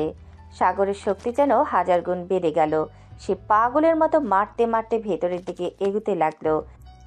সাইমা, আমি আসছি। সাইমা, তুমি ভয় পেও না, আমি ডাকতে তোমার কিচ্ছু হবে না। কিন্তু ভেতরে ঢুকে সাগর দেখলো চারিদিকে শুধু ধোঁয়া আর ধোঁয়া। আগুনের লেলিহান শিখা ধীরে ধীরে পুরো জায়গাটাকে গ্রাস করছে। সাগর বুঝতে পারল ইফতেখার এই জায়গাটাতেও আগুন লাগিয়ে দিয়েছে। সে ধোঁয়ার মধ্যে সাইমাকে খুঁজতে লাগলো, কিন্তু কোথাও তাকে দেখতে পেল না। সাগরের দুচোখ দিয়ে এখন আগুনের তাপ আর ধোঁয়ায় জল বের হচ্ছে। সে চিৎকার করে সাইমাকে ডাকতে লাগলো। সাইমা, তুমি কোথায়? একটা আওয়াজ দাও সাইমা, আমি তোমাকে খুঁজে পাচ্ছি না। পুরো শহর তোলপাড় করে এসেও সাগর এখন এক অনিশ্চয়তার আগুনে দাঁড়িয়ে আছে। গোলক ধাঁধাটা যেন তাকে আর বের হতে দিচ্ছে না। সাইমা কি তবে ওই আগুনের ভেতরে আটকে পড়ে আছে, নাকি ইফতেখার তাকে নিয়ে আবার অন্য কোথাও চলে গেছে? সাগরের হাহাকার তখন সেই জনমানবহীন প্রান্তরে প্রতিধ্বনিত হতে লাগলো। ইটভাটার আগুনের লেলিহান শিখা আকাশ ছুঁতে চাইছে। চারিদিকে শুধু কালো ধোঁয়া আর পোড়া গন্ধ। সাগর আগুনের তোয়াক্কা না করে ভেতরে ঢোকার চেষ্টা করছিল, কিন্তু আগুনের তাপে সে বারবার পিছিয়ে আসতে বাধ্য হচ্ছে। তার পরনের দামি শার্টটা ঘামে আর ধুলোয় মাখামাখি হয়ে গেছে। ঠিক সেই সময় ইটভাটার ভাঙা ছাদের ওপর থেকে এক বিকট হাসির শব্দ ভেসে এলো।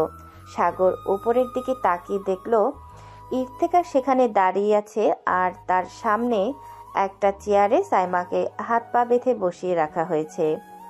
সাইমার মুখ কাপড় দিয়ে বাঁধা, শুধু তার চোখ দিয়ে টপ টপ করে জল পড়ছে। কি হলো সাগর খান? পুরো শহর তোলপাড় করে অনেক বীরত্ব দেখালে, এখন নিজের সামনে নিজের হার দেখতে কেমন লাগছে? তোমার এত টাকা, এত পাওয়ার, এখন কোনো কাজে আসছে কি? ইফতেখার, সাইমাকে ছেড়ে দে। ও তো তোর কোনো ক্ষতি করেনি। তোর লড়াই আমার সাথে। সাইমাকে কেন এই আগুনের মধ্যে টেনে এনেছিস?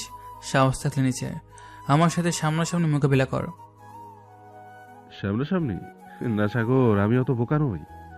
আমি চেয়েছিলাম তোমাকে মানসিকভাবে শেষ করতে। তুমি তো সাইমাকে অনেক ঘৃণা করতে, তাই না? এখন এই আগুনের মধ্যে ওকে পুড়তে দেখলে তোমার মনে খুব শান্তি হবে, তাই তো? ওই দেখো, আগুনের শিখা কিন্তু সাইমার পায়ের একদম কাছাকাছি পৌঁছে গেছে। সাগর দেখলো সাইমার ঠিক নিচেই আগুনের কুণ্ডলী তৈরি হয়েছে, আর কয়েক মিনিটের মধ্যে সাইমা যেখানে বসে আছে সেই অংশটা ধসে পড়বে। সাগর পাগলের মতো উপরের সিঁড়ি দিয়ে ওঠার চেষ্টা করলো, কিন্তু ইফতেখারের লোকেরা তাকে ঘিরে ধরে মারতে শুরু করলো। সাগর একাই লড়ছিল, কিন্তু আজ সে শরীর আর মন দুই দিক থেকেই ক্লান্ত। একটা ভারী রড দিয়ে সাগরের মাথায় আঘাত করা হলো। সাগর টলতে টলতে হাঁটু গেড়ে নিচে বসে পড়ল। তার মাথা দিয়ে রক্ত গড়িয়ে পড়ছে। সাইমা, ভয় পেও না, আমি আসছি। ইফতেখার, আমি তোর পায়ে ধরছি, প্লিজ আমাকে ছেড়ে দে। বিনিময়ে তুই আমার সব সম্পত্তি নিয়ে নে। আমার যা কিছু আছে সব তোর নামে লিখে দেব। শুধু সাইমাকে একটা সুযোগ দে। বাহ, দাপুটে সাগর খান আজ আমার পায়ে ধরেছে। এই দৃশ্য দেখার জন্যই তো আমি 10 বছর অপেক্ষা করেছি। তোমার বাবা আমাকে বাঁচিয়েছিলে, কিন্তু সাইমাকে বাঁচাতে পারবে না। তোমার সব সম্পত্তি তো আমিই পাবো, কিন্তু সাথে তোমার এই হাহাকারটাও আমি সাথে নিয়ে যাব। ইফতেখার তার পকেট থেকে একটা লাইটার জ্বালিয়ে সাইমার দিকে তাকিয়ে ইশারা করলো। সাগরের বুকটা ফেটে যাচ্ছিল।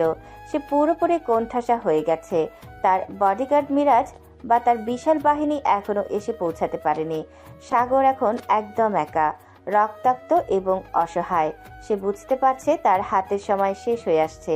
সাইমার ওপর থেকে ডুকরে কাদার চেষ্টা করছে, কিন্তু মুখ বাঁধা থাকায় শুধু একটা চাপা গোঙানি শোনা যাচ্ছে। সাইমা, আমাকে মাফ করে দিও।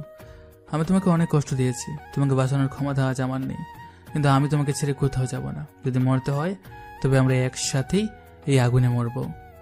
সাগর শরীরের সবটুকু শক্তি এক করে আবার উঠে দাঁড়ানোর চেষ্টা করলো, কিন্তু ইফতেখারের গুন্ডারা তাকে আবার লাথি মেরে নিচে ফেলে দিল। সাগর মাটির ধুলোয় মিশে গেছে। তার সামনে এখন অন্ধকার ঘনিয়ে আসছে। সে ঝাপসা চোখে শুধু সাইমার দিকে তাকিয়ে আছে। ইফতেখার তার রিভলভার বের করে সাগরের কপালে ঠেকালো। শেষ বিদায় জানাও সাগর খান, তোমার গল্প আজ এখানেই শেষ। সাইমা উপর থেকে দেখবে তুমি কেমন কুকুরের মতো মরছো, আর তারপর নিজেই ওই আগুন ছাই হয়ে যাবে। সাগর চোখ বন্ধ করে নিল। তার মনে হলো সত্যি সে আজ পরাজিত। পুরো শহর হাতের মুঠোয় রাখা ছেলেটি আজ এক পরিত্যক্ত ইটভাটায় নিভে যাচ্ছে। তার কানে সাইমার কান্নার শব্দটা শেষবারের মতো বাজছে। সাগরের মনে হতে লাগলো গোলক ধাঁধাটা তাকে পুরোপুরি গিলে ফেলেছে। ঠিক সেই মুহূর্তে হঠাৎ একটা বিকট শব্দে ইটভাটার প্রধান দরজাটা ভেঙে পড়ল। এটা কিসের শব্দ? তবে কি মিরাজ চলে এলো, নাকি আমার মরণ আমার কাছে চলে এসেছে? সাগর যখন মৃত্যুর জন্য প্রস্তুত, ঠিক তখনই এক অবিশ্বাস্য ঘটনা ঘটল। কিন্তু সাগর এখন এতটাই দুর্বল যে সে আর চোখ মেলে তাকাতে পারছে না। সে শুধু অনুভব করছে তার উপর দিয়ে কেউ একজন দৌড়ে গেল। পুরো জায়গাটা যেন আবার এক নতুন যুদ্ধের ময়দান হয়ে উঠল। সাগরের মাথার রক্তে তার চোখ ঝাপসা হয়ে আসছিল। ইফতেখারের রিভলভারের নল তখন তার কপালে ছোঁয়া। চারিদিকে আগুনের উত্তাপ আর গুন্ডাদের অট্টহাসি। সাগর বুঝতে পারছিল সে যদি এখন হার মানে তবে সাইমা আর কোনোদিন দিনের আলো দেখতে পাবে না। হঠাৎ সাগরের কানে সাইমার একটা করুণ গোঙানি ভেসে এলো। সাইমার সেই কান্নার শব্দ যেন সাগরের ভেতরে এক দানবীয় শক্তি জাগিয়ে তুলল।